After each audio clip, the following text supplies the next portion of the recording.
Everyone, welcome back to the next video. In this video I will show you how to display a search bar text field inside your toolbar for a native macOS application.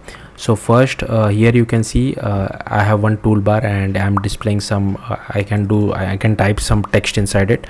So if I want, I can type just nobody and click on enter, and here you can see we are getting all the text that has been typed.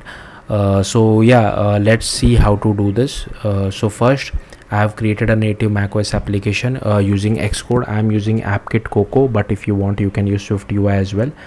No code inside app delegate, just directly go to your view controller, and here I have created our NS view controller. I have created our toolbar as well, and inside the view will appear we are setting the toolbar for our NS view controller.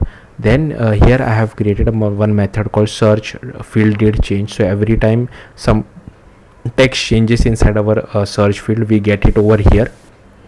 Okay, and here I have created the extending the toolbar delegate. So here I am overriding these two items, so we are displaying our search item as well as over here.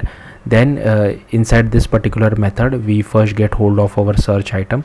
Then we just created an NS search field, set some placeholder string, add some change listener to it, so the method which we had defined it over here.